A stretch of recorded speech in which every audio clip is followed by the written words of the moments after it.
देखा महाराज? रंती देव ने कहा, गोविंद मुझे स्वर्ग नहीं चाहिए, मुझे बैकुंठ नहीं चाहिए, मेरी कोई इच्छाएं नहीं है, मेरी कोई आकांक्षा नहीं है, मेरे मन में सारी सृष्टि का राजा बनने की भी इच्छा नहीं। मैं तो केवल एक बात चाहता हूं कि संसार के जितने भी दुखी प्राणी हैं उनके हृदय में बैठ करके दुख का मैं अनुभव करता रहूं। मेरे पास जितना सुख है वो समस्त संसार के लोगों को प्राप्त हो जाए, मेरी कोई कामना नहीं और मेरी कोई न इच्छा है कि कोई तन दुखी, कोई मन दुखी, कोई धन में रहत उदास, थोड़े थोड़े सब दुखी, सुखी राम के दास। मैं इन जीवों के लिए जल समर्पण कर रहा हूँ, भोजन दे रहा हूँ, यही मेरी सर्वोत्तम पूजा है और मैं किसी पूजा को नहीं जानता। बड़ी सुंदर बात कही साहब कि मालिक इतना दीजिए जामे कुटुंब समाए, मैं भी भूखा ना रहूं साधु न भूखा जाए। बोले हे प्रभु मुझे इतना दो कि मैं भी भूखा ना रहूं और मेरे घर से कोई साधु, कोई याचक भूखा ना जाए। क्योंकि याद रखना, कफन में कोई जेब नहीं होती, कितना भी जोड़ लो, कितना भी कमा लो, कितना भी इकट्ठा कर लो, यदि पात्र हैं हमारी संतानें तो सब कुछ खड़ा कर सकती हैं। यदि कोई पात्र निकल गया तो जितना जोड़ा है सबको बर्बाद कर सकती है। आज राजा कहता है, बोले बस इतना दीजिए कि मैं भी भूखा ना रहूं साधु न भूखा जाए। हे परमात्मा इतना प्रदान करना कि मैं भूखा ना रहूं और कोई मेरे घर से याचक वाचक संत भूखा ना जाए। परमात्मा प्रसन्न हो गए। आकाश की ओर रंती देव ने प्रार्थना करी कि देखते ही देखते दसों दिशाएं प्रसन्न हो गई, घटाएं गिरने लगी, काले पीले नीले सफेद बादल पर बादल आने लगे और 1 मिनट में ही पूरा संसार जलमग्न हो गया। क्योंकि वो ब्राह्मण, वो चांडाल कोई और नहीं थे, बोले प्रभु थे, केवल राजा की परीक्षा लेने के लिए आए थे। इसी में एक शाखा पांचाल वंश की, मगध वंश की है। राजा ययाति महाराज के बड़े पुत्र थे जिनका नाम है यदु। इन्हीं महाराज के वंश में कई पीढ़ियों के बाद में महाराजा देवमीड हुए। देवमीड राजा के 2 पत्नियां हैं। एक पत्नी के पुत्र हुए अर्जन्य पर्जन, दूसरी पत्नी के पुत्र हुए सूरसेन और इन्हीं सूरसेन के महाराज के पुत्र हुए वसुदेव और इन्हीं वसुदेव के पुत्र हुए कृष्ण। वसुदेव जी की 7 पत्नियां थी कि गौरवी रोहिणी मदिरा रोचन यला, देवकी प्रमुख आसन पत्नियां आनंदवे। ये 7 पत्नियां वसुदेव जी की हैं। सबसे छोटी है देवकी, दूसरे नंबर की पत्नी है रोहिणी। उनके पुत्र जल्दी नहीं हुए थे। देवकी के 6 पुत्र हो गए, तब रोहिणी के पहला पुत्र हुआ बलराम। वैसे बलराम जी भी बल गद सारग द्रुमद त्रिपुल ध्रुव ये रोहिणी के पुत्र हैं।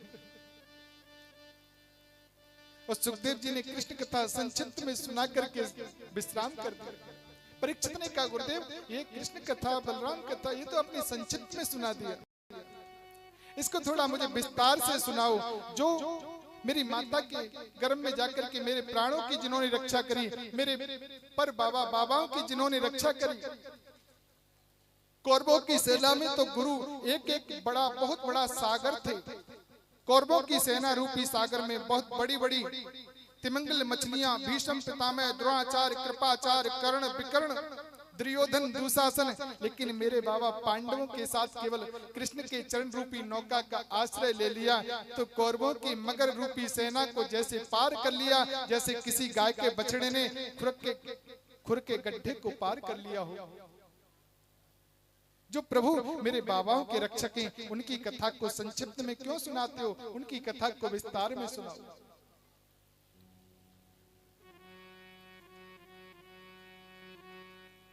मथुरा के राजा हैं बड़े यशस्वी, जिनका नाम है उग्रसेन। उग्रसेन के कोई पुत्र नहीं था।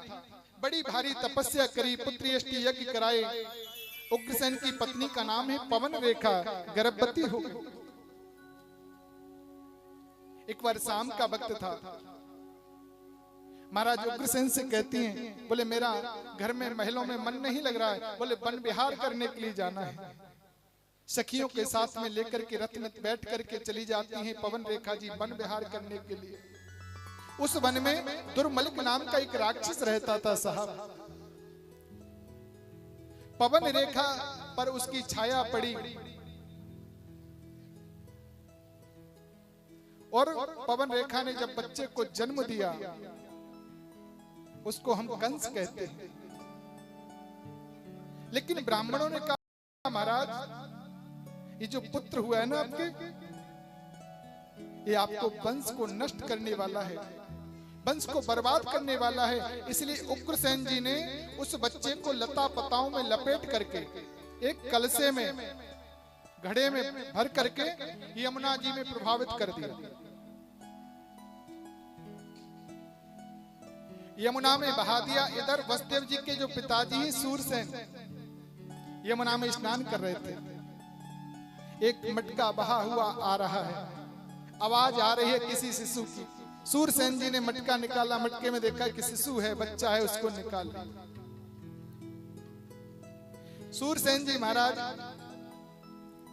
आज उस बच्चे का नाम मटके से निकला, घड़े से निकला, तो उसका नाम कंस रख दिया। और जहां वसुदेव जी के साथ में ही उसका पालन पोषण करते हैं।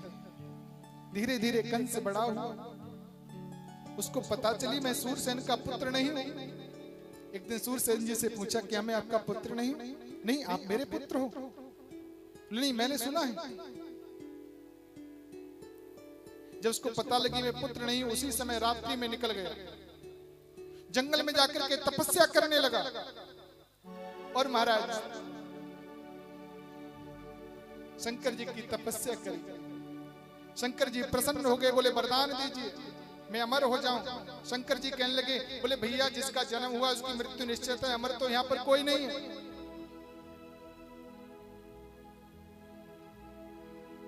हाँ, आपके लिए हमें एक धनुष देते हैं और जिस दिन ये धनुष टूट जाए उससे 5वें दिन आपकी मृत्यु हो जाएगी, ध्यान रखना। कंस को धनुष दे दिया। कंस धनुष लेकर के आ गया, मथुरा पर चढ़ाई कर दी। साथ में सक्टासुर, बकासुर, केसी इत्यादि दैत्यों को साथ में लिया। ब्राह्मण यज्ञ कर रहे थे, यज्ञों को विध्वंस कर दिया, यज्ञों में पानी डाल दिया। उग्रसेन जी ने कहा कंस क्या करते हो, आपने यज्ञ को विध्वंस किया है, ब्राह्मणों का अपमान किया है, इनसे माफी मांगो। उनको भी गद्दी से उतार करके नीचे फेंक दिया, कारागार में बंद कर दिया।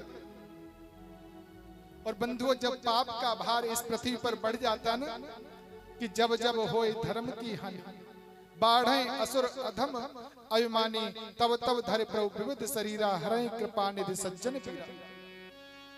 ज्यादा पाप कर्म बढ़ता है तब तब धरती प्रभु विविध शरीरा। राजन गाय का रूप धारण करके माता पृथ्वी देवताओं के पास जाकर के बोली मैं सब कुछ सहन करती हूँ, पर्वत पहाड़ों का, नदियों का सब भार सहन करती हूँ, लेकिन ये पाप का भार मेरे से सहन नहीं होता। आज ब्रह्मा जी से प्रार्थना करी, ब्रह्मा जी कहते हैं सुनो मैं अभी भगवान से बात कर लेता हूँ। तो ब्रह्मा जी ने भगवान से बात करी। ब्रह्मा जी ने पृथ्वी से कहा देवी आप चिंता न करो कि वसुदेव ग्रही साक्षात भगवान पुरुषा बरह। ब्रह्मा ने कहा मथुरा में वसुदेव नाम के राजा होंगे, वसुदेव जी के पति के गर्भ नारायण कृष्ण के रूप में अवतरित होकर के आएंगे। गोकुल में नंद जी भार्या यशोदा हैं, यशोदा जी की यहाँ पर परात्म प्रभु दिव्य चिन्मयी माया पुत्री के रूप में अवतार लेकर के आएंगे। हे माता पृथ्वी, आप सबके कष्टों की निवृत्ति हो जाएगी और हम सबका भी कर्तव्य है कि सब हम ब्रज में जाकर के अवतार ले लें। माता पृथ्वी को सांत्वना दी ब्रह्मा जी ने। कंस की चाचा की बेटी है, कंस की बहन चचेरी देवकी। देवकी का विवाह वसुदेव जी के साथ में कंस कर देता है और इतना प्रसन्न है कि आज स्वयं रथ में बिठा करके देवकी को कंस ले जा रहा है। कंस ने बहुत दहेज दिया, कंस देवकी को जैसे ही विदा करने चला कि पार्थिव परिग्रहे कंस मां भास्या शरीर वकः अस्याष्टमो गर्भो हंतव्याम बहसे बुधा। आकाशवाणी हुई कंस